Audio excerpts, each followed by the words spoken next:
Alright, we're adding fractions, and the fractions keep on getting worse. Here we need common denominators. We don't quite have them. 3p and 7p. What is the smallest number that both of those will go into? Well, they both contain the p, so that's no problem, but between 3 and 7 the common multiple is 21, so if we multiply this first piece by 7 and the second piece by 3, the result is we get 7 times 5, and then we get 7 times 3p, and then for the second fraction we get 3 times 2, and 3 times 7p, and there we go.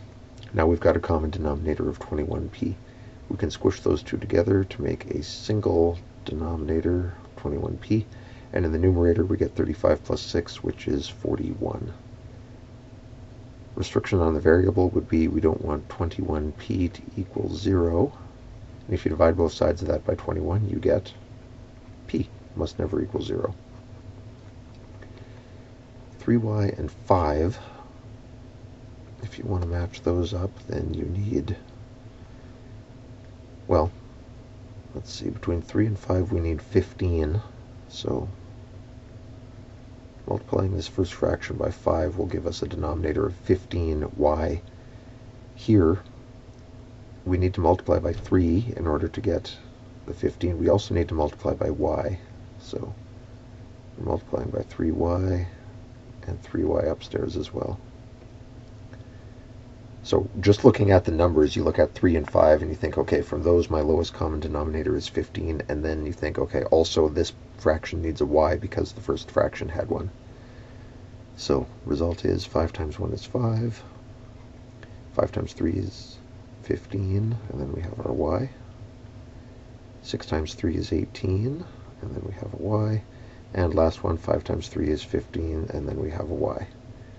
So both denominators are 15y. We squish them together and we get denominator of 15y, and upstairs we get, this is 5 plus 18y, but because I'm a bit of a descending order nut, I'm going to switch that around. So we have the term with y and then the term with no y's. Can we reduce this? Well, this is divisible by 3. This is divisible by 3. But this term is not, and therefore we're stuck. The answer is no, we can't reduce it at all. For non-permissible values, we have 15y must never equal 0, and if you divide that by 15, you get y can never equal 0. 6x and 3x. Well, they both contain an x, so we don't have any worries there, but between 6 and 3, the lowest common multiple is 6, so this fraction's fine the way it is. This one needs a 2, and a 2 upstairs as well. So we get 2x minus 5 over 6x. Then we get negative 2 times 3x makes negative 6x. And negative 2 times negative 2 makes plus 4. That's also over 6x. Sorry, I should have extended that in the first place. So the common denominator is all 6x. This negative 2 applies to both of these terms. So negative times 3x made negative 6x. Negative 2 times negative 2 makes plus 4. You get the idea. Now we can collect like terms. 2x minus 6x is minus 4x. Minus 5 plus 4 makes minus 1. And it's all over 6x. Can we reduce it at all?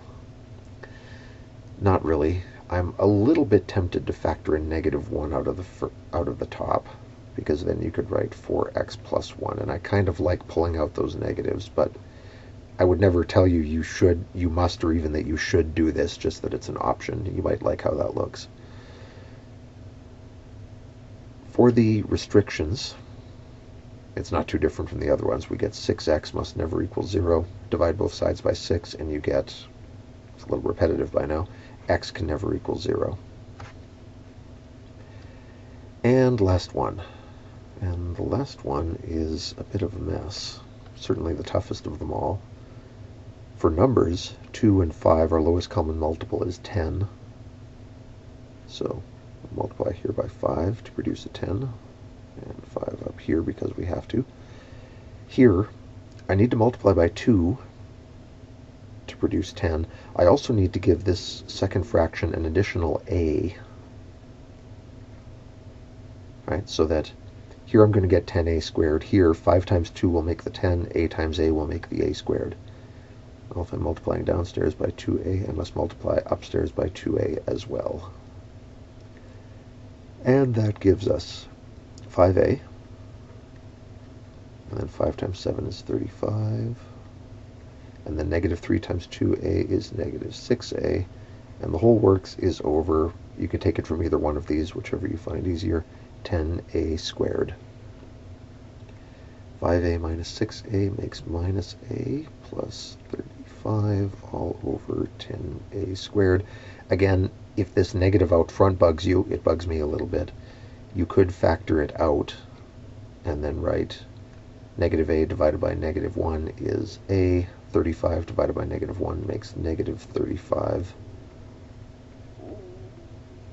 You might prefer how that looks. It's certainly not mandatory. And restrictions in the denominator, you'd have to do, technically you should do 2a squared can't equal 0, which quickly results in a can't equal 0, or you could do it with the 5a. In fact, you should do both. I didn't mean to say or, but they produce the same result. You get a can't be 0 for either one of them, and there's no need to say that twice. So there's one restriction, and it's that a must never be 0.